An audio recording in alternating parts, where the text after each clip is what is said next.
What is up, guys? NYKia31 here, bringing you a Madden 16 Draft Champions video. And I'm going to be talking about my overall impressions of the mode in this vid, as this is my current Draft Champion team. And this is, I believe, either my second or my third game. I can't remember.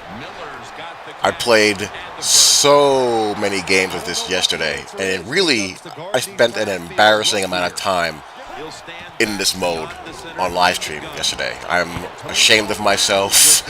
I've entered into serious social reject territory with the amount of hours I put into this game mode in one day. You guys know how it is. You win a couple of games in a row. You want to see how you can see how long you can keep the streak going. You lose a game, you don't want to end on a loss, so you play again. Then you lose again, and then you play again, and it gets into your head, and you play like crap. And you say to yourself, "I'm not leaving until I win again." And I won my next game, and I, decided, you know what? I need to put the sticks down. Don't judge me, goddammit. Everyone's done that at some point. But yeah, crazy addictive mode. And I'm going to put the link, or have the link to Virtual Footballer's video in the description where he talks about this, because I'm going to pretty much say dang near the same exact thing, but in, my own way. The beauty of this game mode is that it combines the fantasy element that you find in MUT with superhero cards of players like Brian Finneran, who was, a pretty ordinary receiver in his real life career, but for whatever reason EA loves him, and he's one of the most feared receivers in Draft Champions, along with Joe Horn. Joe Horn was a good receiver, but he's arguably the deadliest receiver in this game mode. I mean, he's insane. So it combines that with being able to have access to legend cards, guys who are Hall of Famers or guys who had all-pro careers that you get out of APF. So you have that aspect of it, along with the team-building aspect of it that you had in APF, where you're always going to have holes somewhere. You can't really build the perfect team.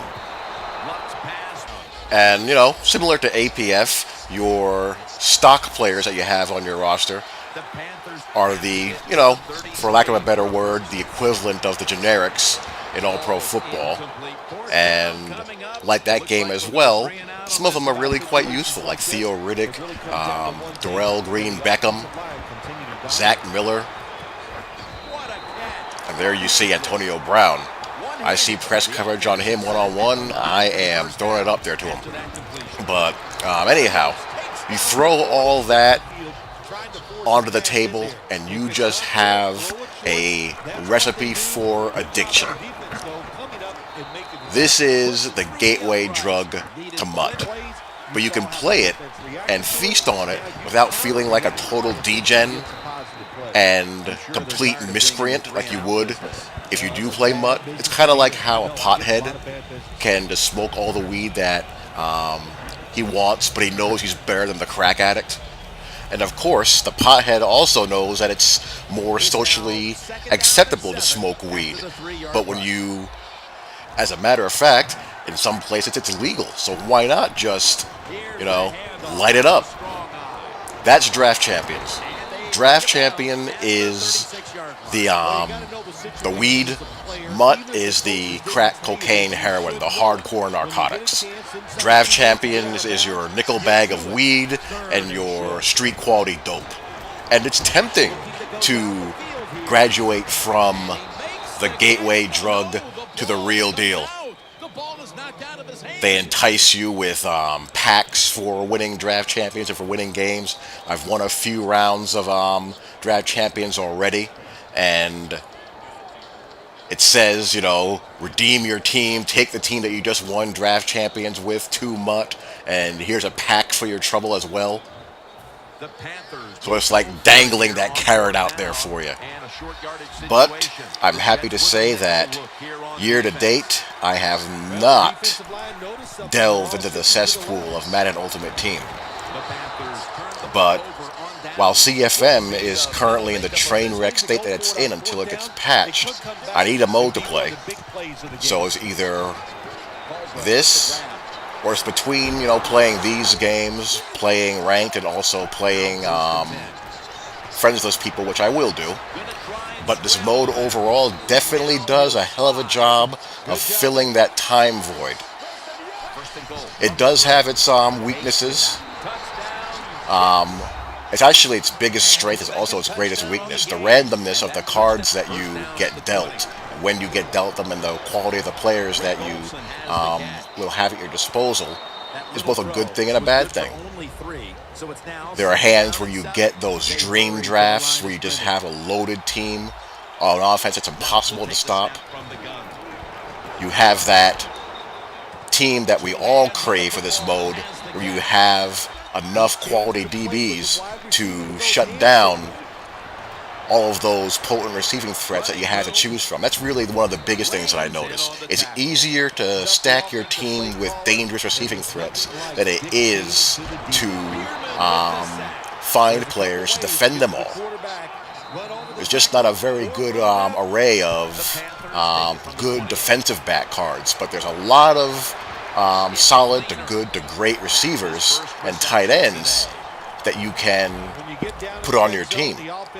And that's why I feel like you should be able to keep your team in Draft Champion until you take an L. Because when you do get that team that has the DBs and has a pass rusher or two to keep the passing game in check, you don't want to give that team up. As a matter of fact, my team building strategy has changed where I'm going to pick as many coverage people as I can and still have a viable team to move the ball with and somewhat slow down the run. Again, you can't have everything, but if I could pick my poison, I want to defend the receiving threats first. So, yeah. We're loading up on corners, at least enough to field a good nickel package where I can play man, and safety tandems where I can play man one, because really, to defend four verts, you gotta play lock up on the outside with good corners, with cover one robber. That's my most successful way of doing it, and also some press two-man under, and zone blitzes where you're controlling a hook zone, either a linebacker or robber safety, to run with a vertical seam. You can also call cover four out of dime or nickel, coverage audible the flat defenders to hooks.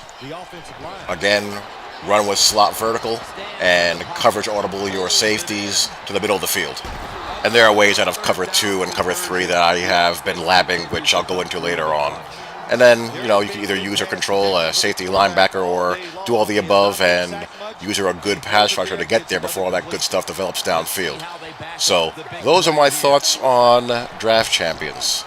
And I'd love to hear your guys' thoughts and opinions as well.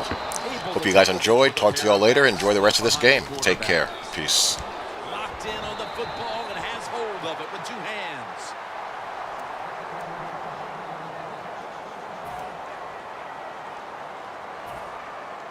The defense has got to be a little aggressive here. Your team is down. You've got to attack this offense. You don't want them to get in there and get another score. 1st and 10. They'll go ground. Williams that time in on the from the gun. He pulls it down somehow. Well, you get in a situation and just keep running it. The Panthers packing the box here. 46 formation. Touchdown as we near the end of this one. Interception that people are going to talk about. Don't fumble the ball. If you get the ball in your hands, it's over. Ball is out. The offense was able to recover the ball. Well, the offense lucks out this time as they hold on to the football. Yeah, I think the word luck is appropriate here, no doubt about it. Bad fumble that time by the offensive player, but at least they were alert enough to get there and get on it and keep possession of the football. Well, Phil, I enjoyed watching the game with you, and how about a final thought about that victory? Well, you know, Jim, I wish I could say the same, that I enjoyed spending these last 3 hours with you, but that's just not the case. But no, just kidding, of course. Nice win. They got to feel good about what they've done and celebrate a little tonight. I think I'll see you next week, maybe.